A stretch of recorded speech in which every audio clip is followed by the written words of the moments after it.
nie verriet. Grüße sie, wenn sich vorbei die zieht, wenn sie ein schwebend reden, ein selger Engel dort zu werden, wenn sie entschwebt im Tal der Erden, ein selger Engel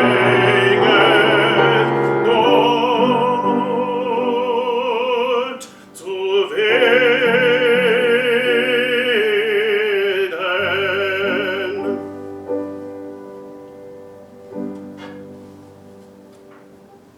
Well done. Is this new for you? It's old. Well, look at it again. You're making some musical mistakes, and you're making some German. You know, a heck of a lot of German mistakes. There was a couple words. I'll stop you in the middle. The key. This piece takes place at a bizarre place in the opera, and you got to think dreamy here. And you're trying to get through it as quick as you can. Start it again. I'm going to give you a new tempo. Okay. Now I'm gonna work with you on your breath support, because I think your breath is quite high, and I want it to be. I talked about the rectus abdominis, and one of the things I'm going to have you do is I'm going to have you hold the book, and I'm going to have you sit against the wall. But I want you to start it again. I want this tempo.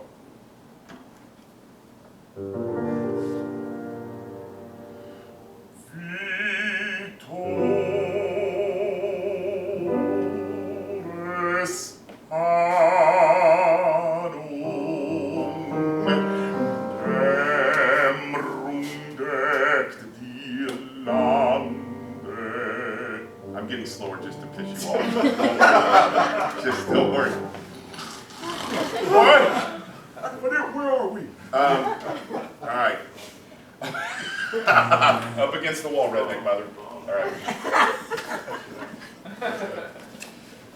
That takes one to know one, brother. All right. Lord. How low? How low can you go? Everybody, how low can you go? Put your ass down. There you go. Sit where there's no chair. There you go. Yeah. Do you see where? Do you feel That's that? tough. Really? I'm lazy. There. Tough newbies. Shut yourself down. All right. Now, you can lean on your knees if you have to. What you want, because when stand up, stand up. Well, stop sliding. All right. It's really easy. Hold yourself. What you feel when you do that, I want to explain this to you. What you feel when you do that is you take away. Typically, singers want to muscle it. If you take that away and get in a squat position, you have taken away their muscling position.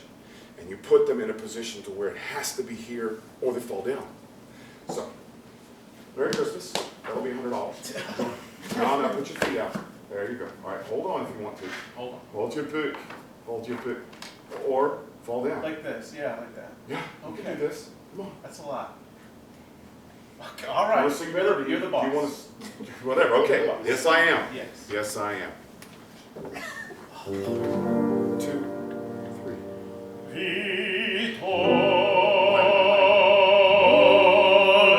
Vitores annum demrundet die Lande. Kill my knees. Hold on to your knees. I was. Ah. Good boy. All right. Hold on to your knees. Does it still hurt? Yeah. Good. You'll thank me. Going on. Keep going from there. No. Let's start with the aria, O du Mein Holder. Oh, that's killing me. Well, now you know what you've got to do. Right. Right? You need to get on the ground and you need to get these stronger. Yeah. Because you have a 2-bar phrase, and you need a 4 or an 8-bar phrase to do this literature. Yeah. Understand that? Mm-hmm. Okay. All right, I'll tell you when to go on the wall. All right.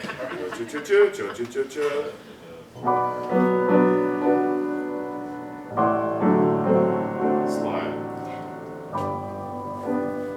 Now sing loud. Sing with me. Come on. Mein Holder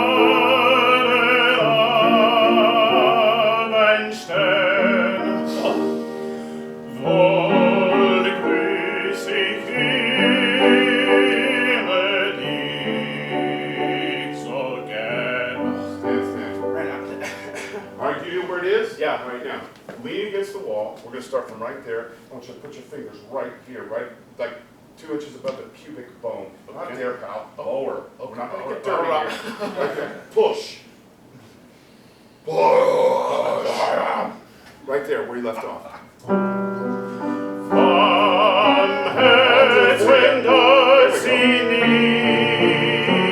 verriet, Come on, push it. grüße sie, wenn sich vorbei, Wenn sie, not wenn sie. wenn sie, Wenn sie vorbei. Dir zieht. Go.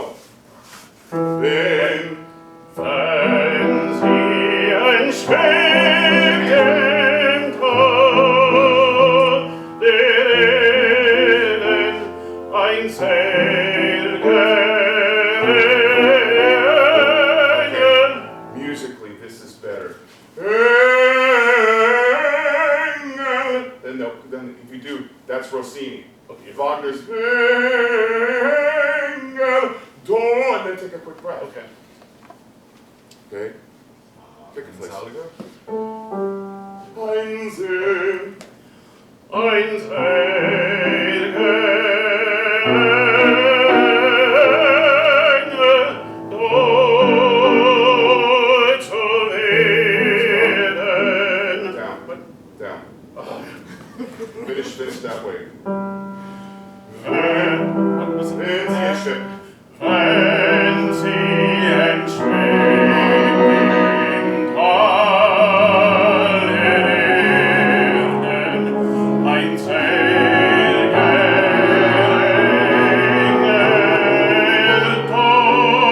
dort zu werden. That's the collapse. All right, you hear the difference? I do. Do you hear the difference? Yeah. Okay. Night and day. That's where you gotta find it.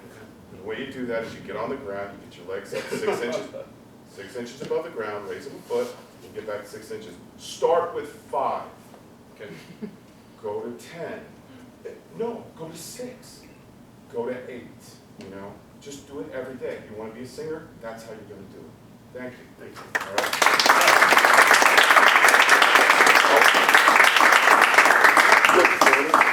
Sure. With that, I'll turn it over to my esteemed colleague, Brad Crespo.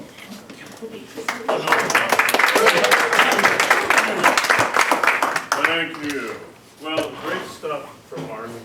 All you guys, great voices, great singing today. And I think that, you know, as you've shown, singing is not easy. It's when you make it look easy that, you know, you're a real artist. But there are a lot of things that go into it.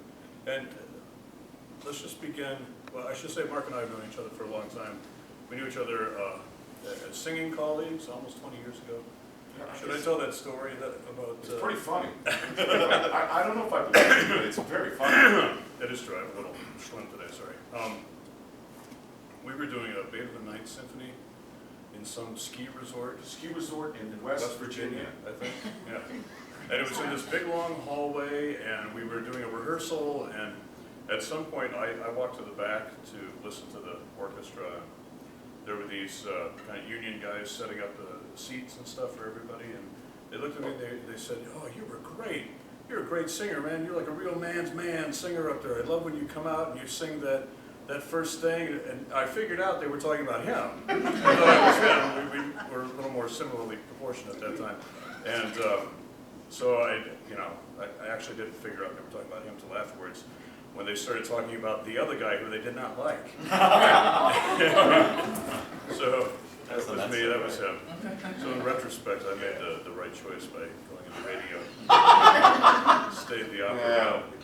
But we did the Met quiz together a couple years ago. I've been a couple of years, yeah, that was very fun. I went to school with his wife, so we've had a lot of connections over the year. But all of that aside, I think it would be interesting for Mark to talk a little bit about his career path. I mean, this is a master class. You've learned a lot. You have a lot of stuff to share.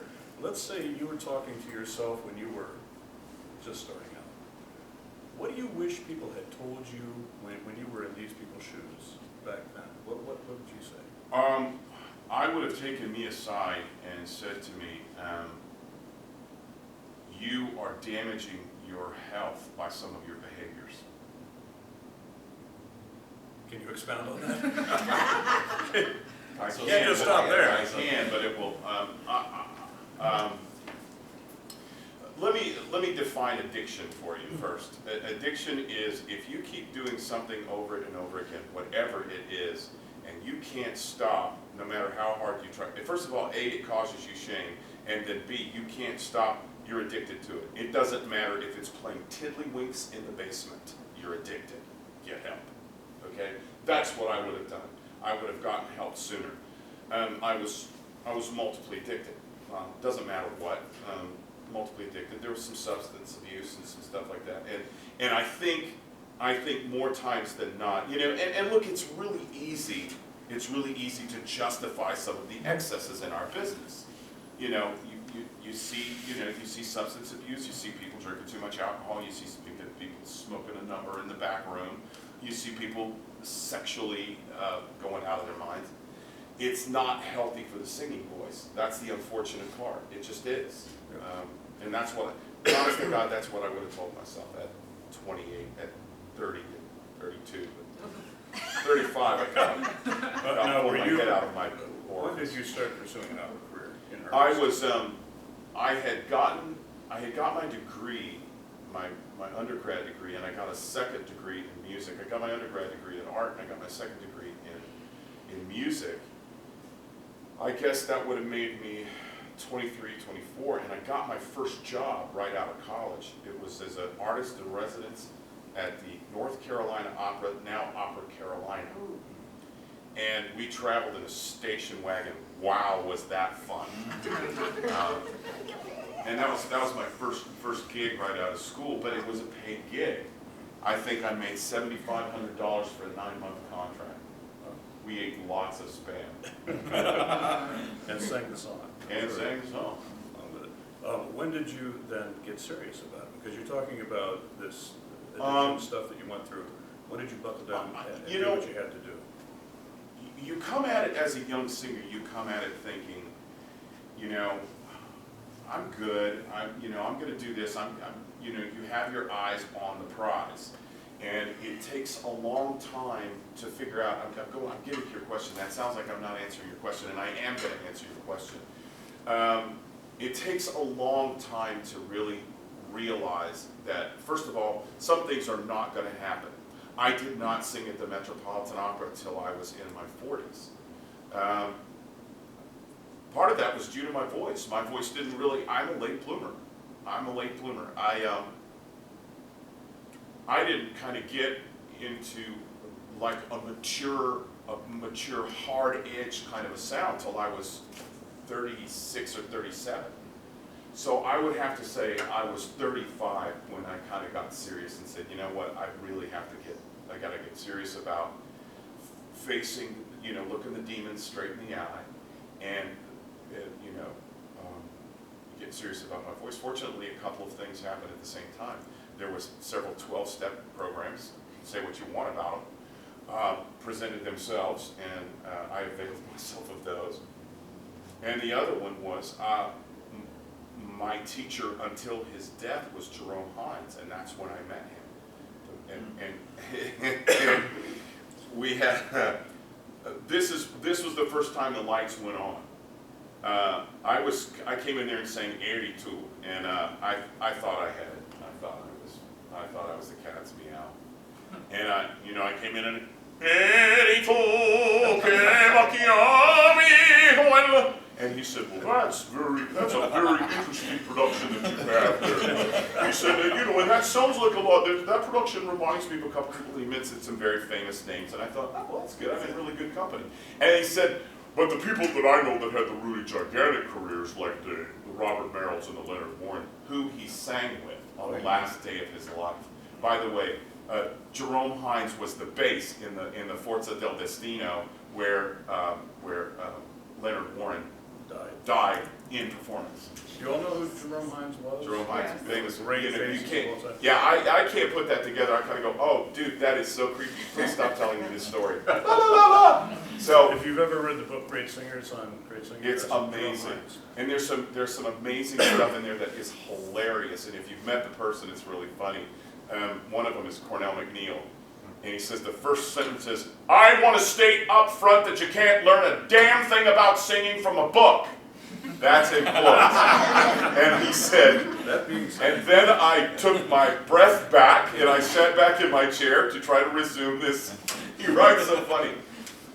So in this confrontation, and I say that because I don't know what other word to call it, because Jerry was not a confrontative person by any means. He just said, the people that I knew that had the big careers, and of course by then I'm listening because I heard the word big career, sang it like this, and he went, "Hey!" And I swear to God, my eyes bled, my ears bled. I am sure that I lost control of bodily function. But I am telling you, I went, okay.